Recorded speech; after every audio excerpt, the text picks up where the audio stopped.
हर खबर पर होगी आपकी पकड़। डाउनलोड कीजिए एबीपी लाइव ऐप। मेरा पूरा education background bachelors masters economics में ही रहा है, तो मैंने अपना ऑप्शन भी इकोनॉमिक्स ही लिया था। तो मैंने अराउंड 85 to 90 क्वेश्चंस अटेम्प्ट किए इस बार।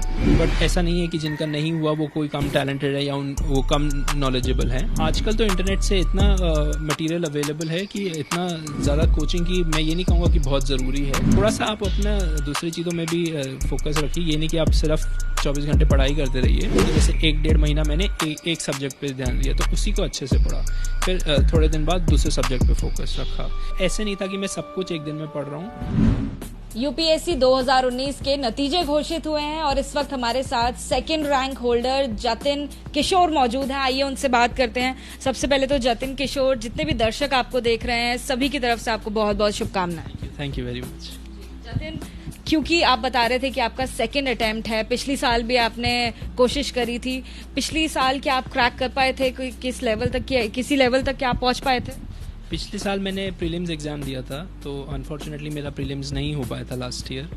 तो मेरा फर्स्ट स्टेज पे ही नहीं क्लियर हो पाया था। बट इस साल फॉर्चुनेटली तीनों स्टेजेस क्लियर हो गए हैं और आज इस स्टेज पे हैं। जतिन, जब आप दोबारा से कोशिश करते हैं, एक मन में डर भी रहता है। कई सारे जैसे एस्पायरेंट्स हैं, वो लोग डर जाते हैं और वो लोग एक बार नाउम्मीद हो जाते हैं कि आगे शायद हम नहीं कर पाएंगे। क्या आपके जब जर्नी आपकी तैयारी की रही है, आपके सामने भी ऐसे चैलेंजेस और ऐसे मोमेंट आए हैं? जी, स्पेशली क्योंकि जब भी कोई स्टार्ट करता है प्रेपरेशन, वो ये नहीं सोचता कि मैं 3 बार दूंगा, 4 बार दूंगा अटैम्प्ट, जितनी मर्जी बार, मतलब सबका यही रहता है कि हम फर्स्ट टाइम में ही करेंगे। बट अनफॉर्चुनेटली ऐसा नहीं होता। जनरल ट्रेंड ये है कि लोगों को लग जाते हैं काफ़ी अटैम्प्ट्स। तो यही मैं कहना चाहूँगा कि मेरा भी जब ऐसे सेटबैक हुआ था कि फ़र्स्ट टाइम में मेरा प्रीलिम्स नहीं हुआ, तो ख़राब तो लगता है, ये सबको ख़राब लगता है। तो डिसअपॉइंटमेंट भी होती है क्योंकि आपने इतना टाइम दिया है, 1-2 साल जितना भी आपने टाइम दिया है, तो सबको ख़राब ही लगता है। बट इससे ये नहीं होना चाहिए कि बस हम गिव अप कर दें। हाँ, थोड़ा टाइम आप ले सकते हैं, ब्रेक लीजिए, रिफ़्लेक्ट कीजिए कि आपकी क्या गलतियाँ हुई, क्या हुआ, और उसके बाद दोबारा अपनी उन गलतियों को ठीक करने की कोशिश करिए। क्योंकि अब जितना भी पास्ट एक्सपीरियंस है, बहुत सारे जिनका भी क्रैक हुआ है, काफ़ियों का मल्टीपल अटैम्प्ट्स में होता है। तो ऐसा नहीं होना चाहिए कि आप डिसअपॉइंट हो जाए। दोबारा कोशिश बिल्कुल करना चाहिए आपको। जैसे कि आपने कहा, बार बार जो है कोशिश करते रहना चाहिए। कई सारे लोग हैं जो भी कई बार कोशिश करते रहते हैं। इस दौरान जब हम बात करें आपकी तैयारियों की, तो कुछ स्पेसिफिक स्ट्रैटेजीज हैं जो आपने पिछले साल से इस बार अपनाई, जो इस बार जो है वो रंग लेकर आई? तो पिछली बार जो क्या हुआ था, मेन इशू जो मैंने फील किया कि ये मेरे साथ गलती हुई, पिछली बार प्रीलिम्स एग्जाम में मैंने बहुत कम क्वेश्चंस अटेम्प्ट किए थे। 100 क्वेश्चंस होते हैं, उनमें से मैंने अराउंड 70 के ही अराउंड अटेम्प्ट किए थे। तो अब चाहे कितना ही कोशिश कर लीजिए, कितना ही एक्यूरेसी आप कोशिश करें, नहीं हो पाता है। कुछ ना कुछ गलतियाँ ज़रूर हो जाती हैं। तो उस वजह से मेरा जो ओवरऑल स्कोर था वो कम हो गया था। तो इस बार मैंने क्या किया, अपनी स्ट्रैटेजी चेंज की और ज़्यादा से ज़्यादा क्वेश्चंस प्रीलिम्स में अटेम्प्ट करने की कोशिश की है। तो मैंने अराउंड 85 to 90 क्वेश्चंस अटेम्प्ट किए इस बार। प्रीलिम्स में नेगेटिव मार्किंग होती है, तो एक वो भी लोगों के दिमाग में रहता है कि नेगेटिव मार्किंग में कहीं उनका लॉस ना हो जाए। तो जब आप प्रीलिम्स अटेम्प्ट कर रहे थे, आप ज़्यादातर क्वेश्चंस के लिए क्या श्योर थे? नहीं, श्योर तो थोड़े से क्वेश्चंस होते हैं जो जिनके लिए आप श्योर होते हैं। कुछ में होता है कि हाँ, आपको थोड़ा आइडिया होता है, और कुछ में कि 50% है, 75% है, 25% है। तो इसमें आपको एक जो बेस्ट इसका तरीका है करने का, वो है मॉक टेस्ट। तो मॉक टेस्ट में आप एक्सपेरिमेंट कर सकते हैं, आप ट्राई कर सकते हैं कि आपकी कितनी एक्यूरेसी आ रही है। आप अलग अलग तरीके से ट्राई करते हैं कि कुछ में 70 हमने अटैम्प्ट किए, कुछ में हमने 80-90 जितने भी किए। तो इससे आपको एक आइडिया हो जाएगा कि आपकी एक्यूरेसी कितनी रह रही है। तो उसी हिसाब से आपको फाइनल एग्जाम में करना चाहिए, क्योंकि एंड में आप करेंगे तो ये मुश्किल हो जाता है, क्योंकि वहाँ पे जो प्रेशर सिचुएशन है, मैं जैसे आपको बताता कि मैंने 85-90 क्वेश्चंस अटेम्प्ट किए थे, उसमें से एक्यूरेसी कम ही रहता है, ज़्यादा नहीं हो पाता। तो इसलिए मेरा एडवाइस है कि मैक्सिमम क्वेश्चंस कोशिश कीजिए। बट सब पे अलग अलग डिपेंड करेगा। कुछ का होगा कि बहुत अच्छी एक्यूरेसी होगी, तो वो कम भी अटेम्प्ट कर सकते हैं। तो इसलिए ही मैं कह रहा हूँ कि मॉक टेस्ट का आप इसमें यूज़ कर सकते हैं और ट्राई कर सकते हैं आपका क्या लेवल है और क्या एक्यूरेसी लेवल है, और उस हिसाब से आप अपना स्ट्रैटेजी अडॉप्ट कर सकते हैं। जतिन, क्या आप इस दौरान एम्प्लॉयड भी थे कहीं और पर? जी, मैं अपने फर्स्ट अटैम्प्ट में जब मैंने ये दिया था उसके साथ साथ मैंने इंडियन इकोनॉमिक सर्विस एग्ज़ाम भी दिया था, तो वो मेरा क्लियर हो गया था। तो मैंने करंटली अभी इंडियन इकोनॉमिक सर्विस में पोस्टेड हूँ मैं, मिनिस्ट्री ऑफ रूरल डेवलपमेंट में एज असिस्टेंट डायरेक्टर, तो वहाँ पे मैं काम कर रहा हूँ। तो जब आप दूसरी जगह पे काम कर रहे होते हैं, कई घंटे की जो है आपकी नौकरी होती है, कई घंटे की आपकी शिफ्ट्स होती हैं, 7-8 घंटे तो आपको कम से कम वहाँ काम करना पड़ता है। उस काम के साथ साथ आप इतने प्रतिष्ठित एग्जाम की जब तैयारी करते हैं, यहाँ पर भी फुल टाइम आपको डिवोट करना पड़ता है और अटेंशन देनी पड़ती है, तो वो एक बैलेंस आप किस तरह से करते थे? मेरा सिचुएशन एक्चुअली थोड़ा डिफरेंट था, क्योंकि मैंने अपने पढ़ाई के बाद 1 साल पूरा लगाया था सिविल सर्विस प्रिपरेशन के लिए डेडिकेटेड, तो उससे मेरा एक बेस थोड़ा सॉलिड हो गया था, उससे मतलब फाउंडेशंस मेरे क्लियर हो गए थे। उसके बाद एक और फ़ायदा ये था कि हमारा ट्रेनिंग चल रहा था, तो वहाँ पे थोड़ा सा एटमॉस्फेयर ऐसे पढ़ाई का ही होता है, आपके बैचमेट्स भी होते हैं, मतलब वो प्रॉपर जॉब सिचुएशन नहीं होता कि आप 9 to 5 वर्क कर रहे हैं, तो थोड़ा सा रहता था, उससे फ़ायदा होता था। तो मैं इवनिंग्स में या जब भी टाइम मिलता है वो कोशिश करता था। बट आपकी बात सही है कि वर्किंग प्रोफेशनल्स के लिए डिफ़िकल्ट तो होता ही है। उनके लिए मैं बस यही कहना चाहूँगा कि आप ज़्यादा सोर्सेज ना करिए, एक ही चीज़ को आप बार बार पढ़िए, ना कि मल्टीपल चीज़ों को एक बार पढ़िए। तो यही मेन फोकस रहना चाहिए कि आप एक ही चीज़ को बार बार पढ़ते रहें। क्या मल्टीपल सोर्सेज का मतलब कि ज़्यादा कन्फ्यूजन है? जी बिल्कुल, मल्टीपल सोर्स से क्या होता है, क्योंकि आपको ज़्यादा चीज़ें याद भी नहीं रहेंगी। ये एक बहुत लंबा प्रोसेस है, 1-1.5 साल काफ़ी लग जाता है इसमें। तो जब तक एक चीज़ को बार बार नहीं पढ़ेंगे वो आपको याद नहीं रहेगा। एक बार पढ़ने से मान लीजिए वो बेकार है बिल्कुल।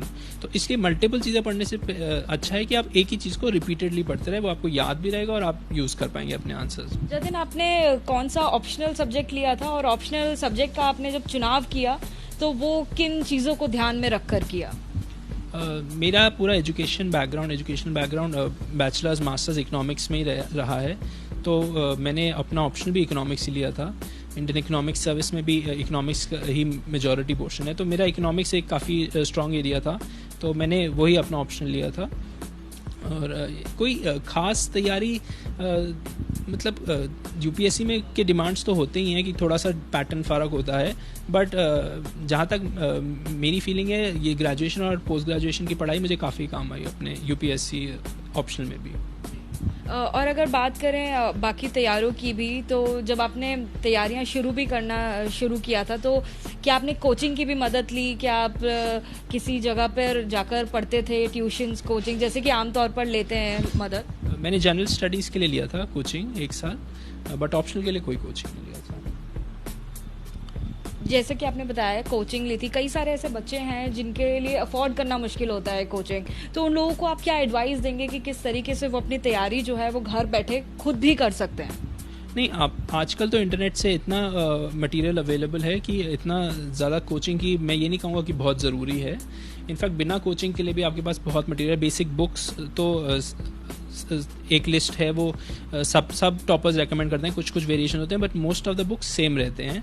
तो बेसिक बुक्स सबको मिल जाते हैं ई कॉमर्स पोर्टल से भी, और वैसे भी एनसीईआरटीज़ पूरे ऑल ओवर इंडिया अवेलेबल ही होती हैं, तो वो सारी बुक्स तो हैं ही। और उसके अलावा बहुत सारी इंस्टीट्यूट्स फ्रीली भी डालते हैं कोचिंग, अपना करंट अफेयर्स मटेरियल, तो उसका आप बेनिफिट उठाएं। कोचिंग बिल्कुल मैं नहीं कहूँगा कि ज़रूरी है। इनफैक्ट बहुत लोगों को लगता है कि दिल्ली आके ही यूपीएससी की पढ़ाई करना ज़रूरी है, बट ऐसा नहीं है। आजकल इंटरनेट का इतना वो अवेलेबिलिटी है कि घर पे बैठ के भी सब लोग तैयारी कर सकते। जी, जैसे कि आपने बताया कि इंटरनेट के ज़रिए भी तैयारी हो सकती है, लेकिन इंटरनेट है तो उसमें डिस्ट्रैक्शंस भी बहुत हैं।